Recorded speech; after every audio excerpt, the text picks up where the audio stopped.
Market Mantra. Market Mantra.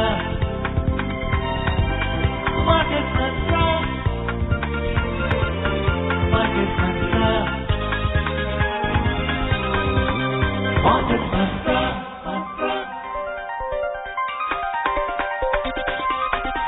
Market Mantra. Namaskar and welcome to this edition of Market Mantra, in which we give you a complete update on the economic, business and stock market news of the day. Well, I'm Lalima Aneja Dang and with me is my co-anchor in Hindi, Sonu Sood. धन्यवाद लालिमा। नमस्कार श्रोताओं, market मंत्र में आपका स्वागत है। रोज की तरह आज भी हम आर्थिक, व्यापारिक और शेयर बाजार से जुड़े ताजा समाचार आप तक लाएंगे और उन पर चर्चा करेंगे। चर्चा के लिए ऑनलाइन आमंत्रित हैं वरिष्ठ आर्थिक पत्रकार सुषमा रामाचंद्रन। सुषमा नमस्कार, मार्केट मंत्र में आपका स्वागत है। Thank you Sonu. और अब हेडलाइंस के साथ हैं लालिमा अनेजा डांग। Thank you, Sonu. Yes, the headlines. Union Cabinet approves bill to set up Development Finance Institution to raise funds for infrastructure development, gives nod to infuse 20,000 crore rupees as initial capital. The central government starts the offer for sale of equity in Tata Communications Limited, and equity benchmarks close almost flat. केंद्रीय मंत्रिमंडल ने मूलभूत ढांचे के विकास के लिए पूंजी जुटाने के उद्देश्य से विकास वित्त संस्थान स्थापित करने के विधेयक को दी मंजूरी। केंद्र सरकार ने टाटा कम्युनिकेशंस लिमिटेड की हिस्सेदारी बेचने की प्रक्रिया शुरू की और घरेलू शेयर बाजार लगभग बिना किसी बदलाव के हुए बंद।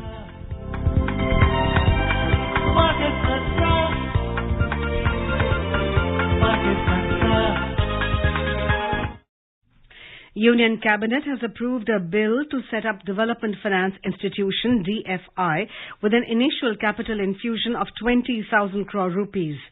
DFI is expected to raise long-term funds for infrastructure development projects in the country. Briefing reporters after the Union Cabinet meeting, Finance Minister Nirmala Sitharaman said, through this initiative, the government is expected to raise a considerable amount from the market. The Finance Minister said the DFI is expected to raise up to 3 lakh crore rupees in the next few years. The institution will have some tax benefits for a 10-year-long period, and the Indian Stamp Act is also being amended for the purpose. She said that the government is looking at a complete professional setup of the DFI. Today the Cabinet has cleared this bill through which we will have an institution, an institutional arrangement which will help in raising long-term funds. The budget provides for the initial amount. I had announced it in the budget saying capital infusion from our side would be about 20,000 crores and initial grant of 5,000 will also be made, and this year itself capital infusion is 20,000 crores. The bill will be tabled in Parliament during the current budget session. So, Sushma, today, as the Finance Minister announced the setting up of Development Finance Institution, DFI, what was the need to set up this kind of an institution? I know it was mentioned somewhere in the budget as well, but was it really required for the country? Well, yes, actually, Lalima, in fact, this has been long awaited. This has been expected that the government would do something like this. Though we must remember that in the past also we have had development finance institutions. These were set up many decades ago. But for some reason, the IDBI and the IFCI, they did not work out. And they were not successful, and these institutions were closed down. But it is to be hoped that this time around that this venture will be far more successful, because certainly it is required. Right now the government is keen to do a lot of investment in the infrastructure sector. And especially owing to the pandemic, there's a need to revive the economy, and there's a need for funds to do this, to raise funds for this kind of investment. And the setting up a development finance institution will certainly go a long way in helping to do so.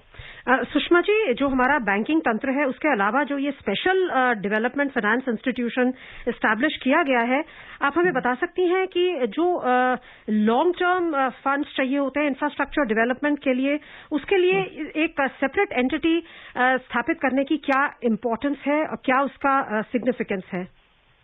देखिए, ये जो development finance institution है, ये जैसे आपने ठीक कहा, long term funds की जरूरत है इसमें, और ये जो अभी इंफ्रास्ट्रक्चर की इन्वेस्टमेंट्स होंगी, या अभी तो खैर शॉर्ट टर्म की जरूरत है, शॉर्ट टर्म रिक्वायरमेंट्स हैं, लेकिन जब तक ये DFI बन जाएगा, मेरे ख्याल से 6 महीने 8 महीने लग जाएंगे इसको बनाने में, तब तक ये सारा प्रोसेस शुरू हो जाएगा। ये डेवलपमेंट फाइनेंस इंस्टीट्यूशन जो है, ये नॉर्मल बैंक नहीं है, ये आपके जो बिल्कुल बड़े प्रोजेक्ट्स, कैपिटल इन्वेस्टमेंट्स हैं, उसके लिए फंड्स रेज करता है। और जैसे मैंने कहा, ये पहले भी हमारी रिक्वायरमेंट थी ऐसी डेवलपमेंट फाइनेंस इंस्टीट्यूशंस, लेकिन उनकी वो सक्सेस नहीं रहे। लेकिन इस बार मेरे ख्याल में काफी फोकस के साथ ये डेवलपमेंट फाइनेंस इंस्टीट्यूशन बन रहा है, और फोकस इस वक्त, और इसकी जरूरत बहुत है इस वक्त, जैसे मैंने कहा कि इंफ्रास्ट्रक्चर के लिए सरकार, गवर्नमेंट ने बहुत प्लान्स किए हैं, कैपिटल एक्सपेंडिचर बजट में भी बहुत बढ़ गया है इस साल, और इसकी बहुत ज्यादा जरूरत है इस वक्त। और आपको लगता है कि पेंशन फंड, सॉवरन फंड्स, जो बड़े बड़े सोर्सेज होते हैं पूंजी के, वो भी आकर्षित होंगे इसकी तरफ, न सिर्फ देश से बल्कि विदेश से भी? बिल्कुल, ये जो है, ये DFI ऐसे फंड्स को अट्रैक्ट करेगा, सिर्फ हमारे देश में भी, लेकिन अंतर्राष्ट्रीय फंड्स भी यहाँ पर अपने फंड्स पार्क करेंगे। और क्योंकि ये इसका गवर्नमेंट बैक गारंटी है, ये गवर्नमेंट का ही इंस्टीट्यूशन है, तो इसकी जो स्टेबिलिटी है इस फाइनेंशियल इंस्टीट्यूशन की है, ये ज्यादा रहेगी। और अगर आप देखें कि हम ये जो अंतर्राष्ट्रीय पेंशन फंड्स हैं, उनमें हजारों करोड़, ट्रिलियंस ऑफ डॉलर्स होते हैं, और इसको हम टैप कर सकते हैं DFI के थ्रू। आइए लेते हैं अगली खबर। केंद्र सरकार ने आज टाटा कम्युनिकेशंस लिमिटेड TCL में शेयरों की बिक्री के लिए ऑफर फॉर सेल OFS की शुरुआत की। आज OFS सिर्फ गैर खुदरा निवेशकों के लिए है। कल इस बिक्री के दूसरे और अंतिम दिन खुदरा निवेशक भी शेयर खरीद सकेंगे। गैर खुदरा श्रेणी में शेयर का संकेतक मूल्य 1,183 रुपये 66 पैसे रखा गया है, जबकि शेयर का आखिरी कारोबारी मूल्य 1,213 रुपये प्रति शेयर है। निवेश और सार्वजनिक परिसंपत्ति प्रबंधन विभाग DIPAM के सचिव के आधिकारिक ट्विटर हैंडल के अनुसार सरकार TCL में 10% शेयरों का विनिवेश करेगी। इसके अलावा अतिरिक्त 6.12% शेयरों को ग्रीन शू विकल्प के रूप में रखा जाएगा। ग्रीन शू विकल्प शुरुआती आवंटन के ऊपर अतिरिक्त विकल्प है, जिसमें कंपनी शेयरों की बिक्री के लिए अनुमान से अधिक मांग उभरने पर पूर्व योजना की तुलना में निवेशकों को अधिक मात्रा में शेयर बेच सकती है। फिलहाल सरकार के पास TCL में 26.12% की हिस्सेदारी है। पैंटॉन फिनवेस्ट लिमिटेड के पास 34.8% हिस्सेदारी है, और कंपनी के 14.07% शेयर टाटा सन्स के पास हैं। पहले TCL का नाम विदेश संचार निगम लिमिटेड VSNL था। वर्ष 2002 में जब सरकार ने कंपनी में अपनी 25% हिस्सेदारी का विनिवेश किया, तब कंपनी का नाम बदलकर TCL कर दिया गया। सुषमा जी, जो ये TCL का आया है ऑफर फॉर सेल, उसमें आज ओवर सब्सक्रिप्शन हुआ है। हम ने देखा है कि जो अभी मौजूदा वित्त वर्ष है, उसमें बजटेड डाइवेस्टमेंट 2.1 लाख करोड़ का था, और अब उसको रिवाइज करके कोरोना की सिचुएशन को देखते हुए 32,000 करोड़ रुपए किया गया है। क्या लगता है आपको, आने वाले वित्त वर्ष के लिए जो 1.75 लाख करोड़ का टारगेट है डिसइन्वेस्टमेंट का सरकार का, आज का जो ये आया है OFS, इसको जो इतना अच्छा रिस्पांस मिला है, हम देख रहे हैं कि और भी बहुत IPOs आ रहे हैं, कितनी आपको आशा है कि ये डिसइन्वेस्टमेंट सफल हो पाएगा पूरे वर्ष में, पूरे वित्त वर्ष में? देखिए, इसमें दो चीजें हैं। एक तो सरकार ने पिछले 2-3 सालों में अपना डाइवेस्टमेंट टारगेट नहीं अचीव किया है, और वो कह रहे थे कि ये इसलिए है क्योंकि हमने जो मार्केट कंडीशंस थी वो अच्छी नहीं थी। लेकिन इस वक्त मार्केट कंडीशंस बहुत अच्छी है, और ये जो टाटा कम्युनिकेशंस का जो डाइवेस्टमेंट है वो दर्शाता है कि ये बहुत अच्छी स्थिति है। दूसरी बात ये है ये जो डाइवेस्टमेंट है ये भी दिखाता है कि प्राइवेटाइजेशन का क्या फायदा होता है। अब बीएसएनएल, अगर आप सिर्फ बीएसएनएल के नाम से अगर ये डाइवेस्टमेंट करते तो इतना नहीं ओवर सब्सक्रिप्शन होता। इसका नाम हो गया टाटा कम्युनिकेशंस। ये पब्लिक सेक्टर से प्राइवेट सेक्टर कंपनी बन गई है और इसकी वैल्यू बहुत बढ़ गई है। तो ये प्राइवेटाइजेशन से जो पुरानी पब्लिक सेक्टर कंपनीज हैं उनकी जो वैल्यू की पोटेंशियल है बहुत अनलॉक हो गई है। और ये आगे वाले दिनों में भी जो प्राइवेटाइजेशन गवर्नमेंट करना चाहते हैं, गवर्नमेंट करने का प्लान कर रही है, मेरे ख्याल उसमें भी आप देखेंगे लोग बहुत इस वक्त काफी इसमें खामियां दिखाई दे रही हैं लोगों को कि लोग ये क्यों कर रहे हैं, सरकार क्यों कर रही है, लेकिन ये इसका एक वजह है। और प्राइवेटाइजेशन में अगर आप देखें, जब वेदांता ने हिंदुस्तान जिंक को लिया, बाल्को को लिया, तो उनकी जो वैल्यू पोटेंशियल है वो 10 गुना बढ़ गई। तो ये इसमें टाटा कम्युनिकेशंस में भी ये दो चीजें हैं। और जैसे आप टारगेट की आप बात कर रहे हैं इस साल की, मेरे ख्याल में अगर वो इस हिसाब से चले तो टारगेट जरूर अचीव होगा। इसी से जुड़ी एक हमारी अगली खबर है, वो भी ले लेते हैं, फिर इस चर्चा को और आगे जारी रखेंगे। सरकार ने आज स्पष्ट किया कि अभी उन्होंने निजीकरण के लिए किसी सार्वजनिक क्षेत्र के बैंक की पहचान नहीं की है। राज्यसभा को लिखित उत्तर में वित्त राज्य मंत्री अनुराग ठाकुर ने इस वर्ष बजट में सार्वजनिक क्षेत्र की कंपनियों के रणनीतिक विनिवेश की नीति से संबंधित घोषणा के संदर्भ में ये बात कही। आत्मनिर्भर भारत के लिए सार्वजनिक क्षेत्र के उपक्रमों की नई नीति के अनुसार बैंकिंग, बीमा और वित्तीय सेवाओं के क्षेत्र समेत रणनीतिक क्षेत्रों की केंद्रीय सार्वजनिक कंपनियों के निजीकरण या विलय या उन्हें सरकार के नियंत्रण में ही रखने से जुड़ी सिफारिशें नीति आयोग द्वारा की जाएंगी।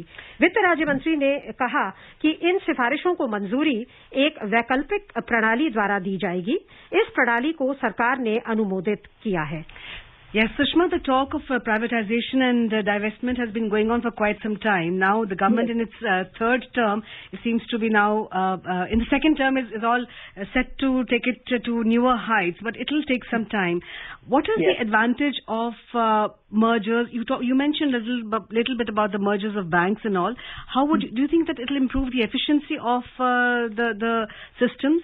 Or sometimes the government has been saying that we have no business to be in certain businesses. Yes. Sorry, you are talking about mergers of banks, or you're talking about other public sector yes, companies? To an extent, yeah. Banks? Yes. Yeah. So banks, this is of course two different things. The mergers that have been carried out right now of banks are to consolidate the banking sector, because now, frankly, we have too many banks, and we need to consolidate them into probably 4 or 5 larger banks. Our banks are not large enough. So this is the process that the government has been going through. In fact, probably it has been criticized that, they have been going through this process of consolidation during the pandemic, but then the process has to begin at some time. So that, of course, is very important at this stage. The second phase thing is about the privatization, where the finance minister has said in the budget that they will be identifying some public sector banks for privatization. As yet, they have not done so. Now, that again is a step in the right direction, because there are several banks. It is the same as in for other public sector companies, that banks or business entities, as you say, the government has no business to be in business. That's a very correct statement. That the government's role is to take care of other social sector areas which are for the citizen, that is health, education, social welfare, drinking water, sewage, all these kind of broader things, rather than to get into running a hotel or running an aluminum company. So this is the job of the corporate sector, and it should be handed over to them. So similarly, banks, our private sector banks have done very well. I won't name them, but there are some very leading banks which have done well. And therefore, it is not a bad idea at all to hand over some of the banks which are not performing well to the private sector. Sushma ji, इसी से जुड़ा एक जो मुहिम है जो उभर के आया है बजट में, जिसका आपने पहले जिक्र भी किया था जब हम प्री बजट डिस्कशंस करते थे कि आपको एक्सपेक्टेशन है एसेट मॉनेटाइजेशन. सो जो ये एक सरकार की वो मुहिम है कि इधर मॉडर्नाइज और मॉनेटाइज, ये भी आपको लगता है कि ये सारी आपस में जुड़ी हुई हैं, ये सारे स्टेप्स पूरे जो हमारे देश के मिले जुले जो एसेट्स हैं उनको सबसे ज्यादा उनका पोटेंशियल बाहर निकालने के लिए? हाँ, बिल्कुल. अब एसेट मॉनेटाइजेशन की बात अगर हम थोड़ा पीछे जाएं, जब वाजपेयी जी प्रधानमंत्री थे तब प्राइवेटाइजेशन हुआ था और उस वक्त काफी जब ये काफी कंपनीज प्राइवेटाइज हुई और खासकर होटल्स, तो तब ये कहा जा रहा था कि हाँ, जो आपने प्राइवेटाइज किया है, जितनी आपको वैल्यू मिली है, शायद होटल की वैल्यू मिली है, लेकिन आपको उसकी जमीन की वैल्यू नहीं मिली है, आपको जो अंडरलाइंग एसेट्स की वैल्यू की पैसा नहीं मिला है. तो ये मेरे ख्याल इस वक्त सरकार ने के दिमाग में था और उन्होंने ये मेरे ख्याल ये बहुत ही पॉजिटिव डेवलपमेंट है बजट में जो उन्होंने एसेट मॉनेटाइजेशन स्कीम कहा है, क्योंकि हमारे बहुत सारे पब्लिक सेक्टर एंटिटीज हैं, चाहे रेलवेज हो, चाहे डिफेंस सर्विसेज हो और चाहे पब्लिक सेक्टर कंपनीज हो, उनके पास बहुत सारी एसेट्स हैं जिनको हम मोनेटाइज कर सकते हैं, जो इस वक्त वो बिल्कुल खाली यूजलेस डेट पड़ी हुई हैं. और जैसे ये पाइपलाइंस हैं, पाइपलाइंस को हम मोनेटाइज कर सकते हैं, टोल प्लाजास कर सकते हैं, जमीनें कर सकते हैं. तो this is a very excellent idea. और ये जो unlocking the potential of the economy, mere khayal mein. Right, and all that money will go to the government kitty for so much of work that is being done, infrastructure work. Right, we move on to stocks now. Equity benchmarks today ended almost flat, even as the cues from other Asian stocks were positive. The BSE Sensex at Bombay Stock Exchange slipped marginally by 31 points or 0.06% to close at 50,364, while the NSE Nifty at the National Stock Exchange fell marginally by 19 points or 0.13% to settle at 14,910. On the other hand, the broader market at BSE gained, outperforming the Sensex. The BSE Mid-Cap Index rose 0.40%, while the BSE Small Cap Index climbed 0.32%. In the Sensex pack, shares of 15 companies gained, while 15 logged losses. In sectoral indices, 11 out of 19 sectors logged losses. The overall breadth of the BSE trade was negative as shares of 1,421 companies gained while 1,543 fell. Shares of 174 companies remained unchanged. Sushma, how do you view the coming days and coming markets? Because on the one hand, we have vaccination, a robust vaccination drive. On the other, we have Maharashtra running for some kind of very, very strict COVID-19 rules again. How do you view the markets shaping up in the coming days? Yes, I think the situation in the country is has definitely impacted the market, and the last 3 days you've had a downturn, but this definitely the fact that there's a COVID surge not only in India but also in other countries, and also the fact that the vaccination drive has not picked up in some countries abroad. For instance, in Europe, there's been a slowdown because they have stopped use of a particular vaccine, AstraZeneca. In this country, of course, the vaccine drive is certainly going on apace, but the numbers of our population is so high. So we may be doing 2 million a day, but then in terms of percentage of the population, it's not that high. So therefore, this is definitely one factor. But I think there are other factors which are creating volatility in the markets, and one of them is the expectation, the little apprehension before the U.S. Federal Reserve meeting, what is it called? The Federal Reserve Open Market Committee, it's called, FOMO. So the investors are waiting for the FOMO to come out and declare whether they are going to continue their accommodative policy. This is, certainly they are likely to be accommodative, and it doesn't look likely that they will that they will talk about interest rates rising till probably the end of 2023. So, but there were some fears a little while back, 1 or 2 days ago probably, that perhaps inflation expectations might put pressure on the FOMO to raise interest rates. But in any case, that is also one of the reasons for the volatility in the stock market. Sushma ji, जैसा आप कह रही हैं volatility है, in fact आज almost flat रहा है बाजार, हालांकि जो विस्तारित बाजार है उसमें हमने तेजी देखी और टीसीएल का जो सब्सक्रिप्शन था आज पहले दिन 2 दिन है, कल रिटेल इन्वेस्टर्स के लिए खुलेगा, 1.36 टाइम्स ओवर सब्सक्राइब हुआ। एंड ऑल्सो एक फिगर आपसे शेयर करना चाहेंगे कि 2021 में 1 लाख करोड़ रुपीस के 56 आईपीओज प्लान है, जो रिकॉर्ड एक संख्या है। लास्ट रिकॉर्ड था 36 कंपनीज इन 2017, जिसमें 67,000 करोड़ रेज हुए थे। सो आपको लगता है ये सब इंडिकेट कर रहे हैं कि इन्वेस्टर्स की भरोसा बना हुआ है भारतीय बाजार में एंड इनहेरेंट स्ट्रेंथ है भारतीय बाजार में? बिल्कुल, ये तो है, लेकिन हमें ये थोड़ा सा कॉशन से ये डेफिनेटली जो आप खबर बता रही हैं वो पॉजिटिव है और बहुत अच्छी है। इसका मतलब है कि इन्वेस्टर्स का जो, जैसे आपने कहा, भरोसा है इंडियन इकोनॉमी में। लेकिन जो स्टॉक मार्केट्स हैं वो अभी अगर आप उनकी जो कर्व देखेंगे पिछले साल से आज तक, उनका कुछ जो असल में आर्थिक स्थिति है और स्टॉक मार्केट्स का जो हाल है उनमें काफी अंतर रहा है। तो स्टॉक मार्केट बढ़ती जा रही थी लेकिन आर्थिक स्थिति हमारी बहुत नीचे जा रही थी। जब कोलैप्स भी हो रहा था तब भी स्टॉक मार्केट ऊपर जा रही थी। तो थोड़ा सा हमें इसमें थोड़ा सा रियलिज्म लेना चाहिए कि स्टॉक मार्केट्स कभी कभी हमेशा they do not always reflect the economic reality. लेकिन जैसे मैंने कहा, ये जो आईपीओ की आप बात कर रही हैं, ये definitely it is a positive development. दूसरी बात ये है कि अब इस वक्त जो स्टॉक मार्केट्स की जो अपवर्ड ट्रेंड है, और हालांकि 3 दिन ये डाउनवर्ड ट्रेंड रहा, लेकिन ये और जनरली ब्रॉडली अपवर्ड ट्रेंड है, ये दर्शा रहा है कि जो इकोनॉमिक रिकवरी है हमारी, और उसके कई आंकड़े आ रहे हैं धीरे धीरे करके, और वो ये दर्शा रहा है कि ये इन्वेस्टर्स का अभी फेथ है इंडियन इकोनॉमी में। And what is the effect of inflation on macroeconomy, Sushma? Retail inflation rose to 5.03% after falling to a 16-month low in January as the pace of food and fuel price rise accelerated to 3.87 and 3.5%. How do you view that?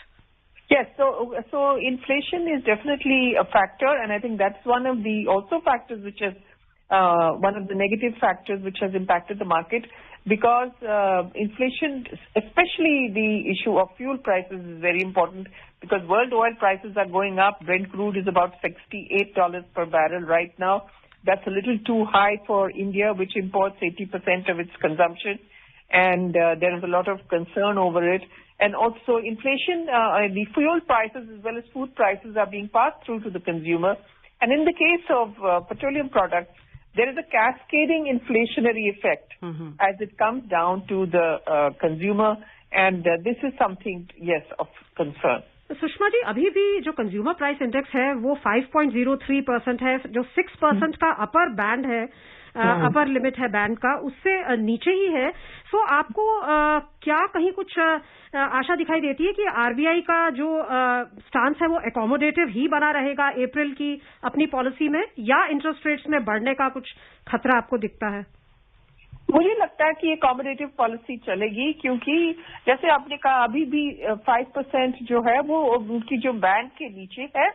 और दूसरी बात ये है कि central government ने अभी बातचीत की है, फाइनेंस वित्त मंत्री ने भी कहा है कि हमें कुछ करना है ये तेल के दामों के बारे में, और ये स्टेट्स के साथ बैठ के करना है, क्योंकि जो अभी जो टैक्सेस पेट्रोलियम प्रोडक्ट्स के ऊपर है वो सिर्फ केंद्रीय सरकार की नहीं है, वो स्टेट्स की भी है। तो ये दोनों को बैठ के इसके ऊपर कुछ फैसला लेना चाहिए कि थोड़ी सी ये टैक्स कम करे, और इससे मेरे ख्याल में काफी प्रेशर्स, जो इन्फ्लेशनरी प्रेशर्स, थोड़ी धीमी हो जाएंगी। और आपको लगता है कि आईआईपी भी एक सॉर्ट ऑफ आईआईपी का 1.6% कॉन्ट्रैक्ट करना, ऑल्दो ये 1 मंथ की फिगर्स हैं, और नॉर्मली आप लोग हमेशा कहते हैं कि सिर्फ 1 मंथ की फिगर से हम नहीं जा सकते, लेकिन वो भी आरबीआई का जो ग्रोथ पर एक फोकस रहा है ऑफ लेट, उसको बनाए रखेगा? हाँ बिल्कुल, मैं आपकी बात बिल्कुल ठीक है, क्योंकि ये जो इस वक्त आरबीआई की जो थिंकिंग है और गवर्नमेंट की जो थिंकिंग है, मतलब एक मत है इस वक्त की रिवाइवल, इकोनॉमिक रिवाइवल की तरफ हमें जाना चाहिए, क्योंकि पिछले साल का जो कोलैप्स था उसको हमें ओवरकम करके हमें इकोनॉमिक ग्रोथ की तरफ जाना है।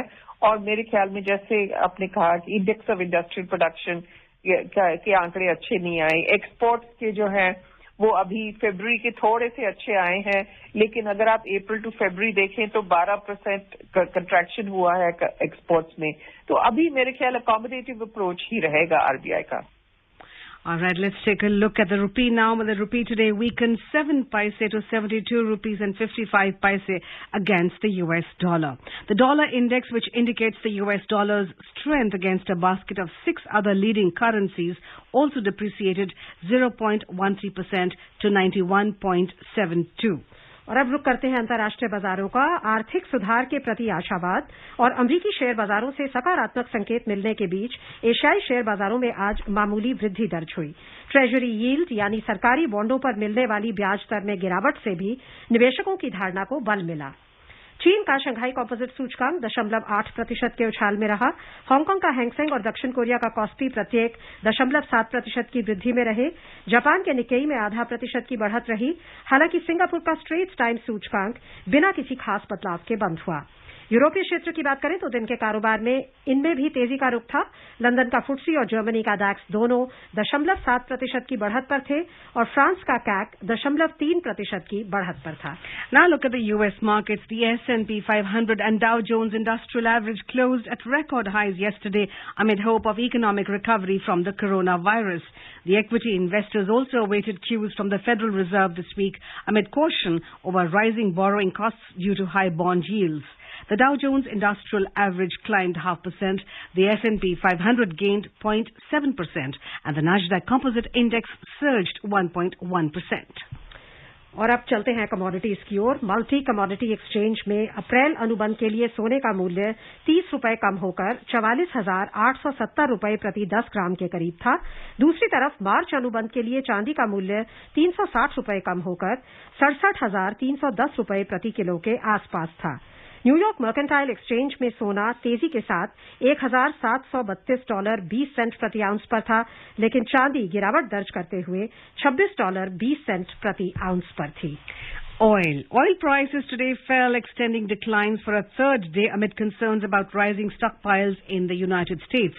A halt in COVID-19 vaccination in Germany and France also added worry among investors about oil demand recovery. Germany, France and Italy plan to suspend AstraZeneca COVID-19 injections after reports of possible serious side effects. However, the World Health Organization has said that there was no established link between side effects and the vaccine. In intraday trade, Brent crude prices were trading around $68 per barrel, while WTI crude prices were around $64.50 per barrel. Sushma ji, आपने अभी कहा था कि states और centre को मिलकर taxes कम करने चाहिए, एक विकल्प है पेट्रोल और डीजल की रिटेल प्राइसेस को कम करने के लिए। क्या इनको जीएसटी के दायरे में लाना भी एक और विकल्प है? हाँ बिल्कुल, ये तो लाना ही चाहिए था, लेकिन बात ये है कि ये चाहे केंद्रीय सरकार है चाहे स्टेट्स हैं, दोनों इस वक्त उस पहले तैयार नहीं थी इसको जीएसटी के दायरे में लाने के लिए, क्योंकि दोनों को बहुत ज्यादा रेवेन्यू पेट्रोलियम प्रोडक्ट से आता है। और इससे अगर आप देखें महाराष्ट्र में, मुंबई में सबसे हाईएस्ट रेट है पेट्रोल का। ये क्यों है? क्योंकि टैक्सेस उसके ऊपर से केंद्र सरकार की है, ये स्टेट गवर्नमेंट की है, और ये मुंबई मेट्रोपॉलिटन मुंबई की भी स्टेट की टैक्सेस है, म्युनिसिपल कॉर्पोरेशन की भी टैक्सेस है। ये कमाल ही हो गया मुंबई में। तो ये काफी कंज्यूमर के ऊपर भार पड़ रहा है, और जीएसटी में दायरे में लाने से काफी कुछ मेरे ख्याल इसका सुझाव हो सकता है। बहुत बहुत धन्यवाद सुषमा जी आज के कार्यक्रम में शामिल होने के लिए और इतनी बहुमूल्य जानकारी देने के लिए। And friends, before we close, a reminder of the headlines. Union Cabinet approves bill to set up Development Finance Institution to raise funds for infrastructure development. Gives nod to infuse 20,000 crore rupees as initial capital. The central government starts the offer for sale of equity in Tata Communications Limited, and equity benchmarks close almost flat.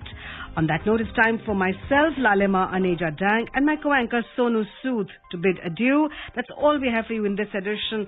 Namaskar.